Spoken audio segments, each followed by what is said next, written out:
સૌ પોતપોતાના ભાગ્યની સરાહના પ્રશંસા કરે છે.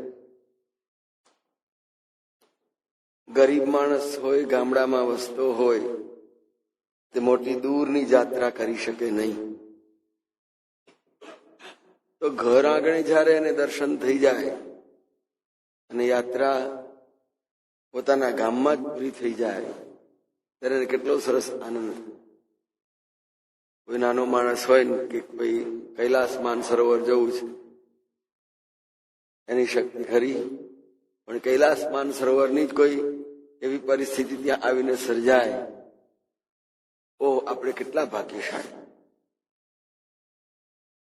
અયોધ્યા સુધી પહોંચવું અને ત્યાં ભગવાનને શોધવા એ કરતા ભગવાન ગામની પાદરમાં ઘરને આંગણે જ આવીને ઉભા હોય ને એના દર્શન થાય ત્યારે એમ થાય કે અમારા કયા ભાગ્ય. વનવાસીઓ, ગ્રામવાસીઓ પોતાના સૌની અહોભાવના ધન્યતા અનુભવતા વ્યક્ત કરે છે. આપણે ક્યાં આ નાના ગામના, ક્યાં દૂર એટલું મોટું તીર્થ. કહમ લોગ વેદ વિધિહીની, અમે લોકોની અંદર પણ, લોક સમાજની અંદર પણ અમારું કોઈ એટલું ઊંચું સ્થાન નહીં.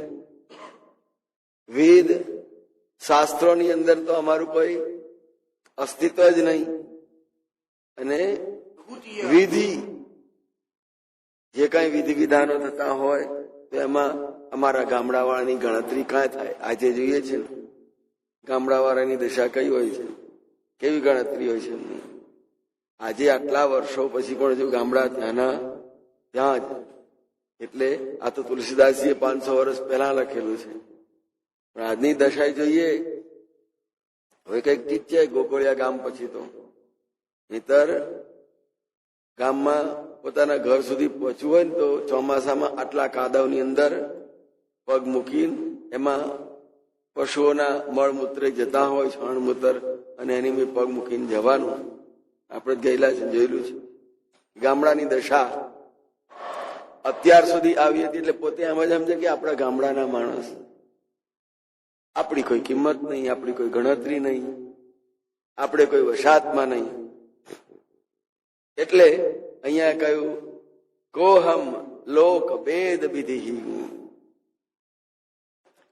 ક્યાં આપણે આવા નાના ગણતરી વગરના અને લઘુતીય કુલ કરતું મળી, નાના ઘરના, ખાનદાન અમારું કાંઈ નહીં, અને ખાનદાનનું ખોરડું કહેવાય. ત્યાં આગળ કોકાઈ જાય પણ અમારા આગળ કોણ આવે? તો લઘુતીય કરતું, અમારી બધી જ પ્રવૃત્તિ જે છે ને એ મલિન હોય, હલકી હોય, ગંદી હોય. ક્યાં તો હિંસાની હોય, ચોરીની હોય.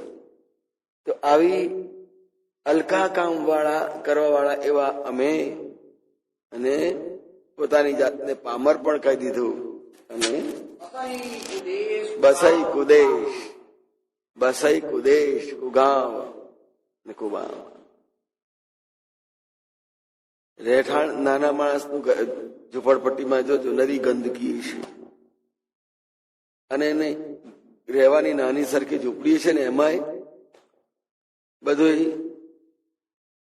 એવું પડ્યું છે કે ત્યાં ઉભું રહેવાનું મન ન થાય. આજુબાજુ ગંદકી પણ એટલી છે. તો કે છે બસાઈ કુદેશ, એવા વિસ્તારમાં કે જ્યાં નરી દુર્ગંધ આવતી હોય. તમે ગાડીમાં મુંબઈમાં બેસજો, જોઈ નાક બંધ કરી દેવું પડે. બસાઈ કુદેશ, ભલે ગમે એટલું મોટું શહેર કહેવાતું હોય પણ બેસતા તમારું સ્વાગત દુર્ગંધથી થાય. તમે હજુ ગાડીને નીચે ના ઉતર્યા હોય તે પેલા, હજુ આજે કેવું છે ખબર નથી, હવે સુધર્યા હશે. તો આમ આવો કુદેશ કે જ્યાં આરોગ્યને પણ ખૂબ જ હાનિ પહોંચવાની સ્થિતિ હોય. કુદેશ, કુગામ, કુબામ, ગામ એવા હોય નાના હરખા અસ્તવ્યસ્ત. અને રહેઠાણી એવું હોય કે જ્યાં આગળ આરોગ્ય પણ સારું ન રહે. આમ અને અમે આ બધા આવા છે નીચેના સ્તરના, અને ક્યાં આ પુણ્યશાળીને દર્શન થાય એવા ભાગ્ય, પુણ્ય પરિણામ. અને અમે આટલા બધા પાપી અને હલકા છતાં કયું એવું અમારું નાનું સરખું પુણ્ય હશે? કહમ દરસ પુણ્ય પરિ. અને આજે દર્શન થયા, સીતારામ લક્ષ્મણજીના દર્શન થયા, અને ભરતજી શત્રુઘ્નના દર્શન થયા. શહેર તો કોઈ દિવસ જોયું ના હોય. અત્યાર સુધી બસ્તરનો એક જિલ્લો છે, અને ત્યાં આગળ વનવાસી લોકો આપણાથી બીવે, જોઈને ભાગી જાય, નજીક આવે જ નહીં. પણ પછી એમને મીઠાની, આપણું મીઠું કહેવાય ને, મીઠાની આદત પડી. એમને લેવા કેવી રીતે નજીકમાં, એટલે આપણા જઈને મીઠાનું પડીકું આપી આવે, એટલે પછી એમાં એ લોકો ઉપયોગ કરવાનું બતાવે.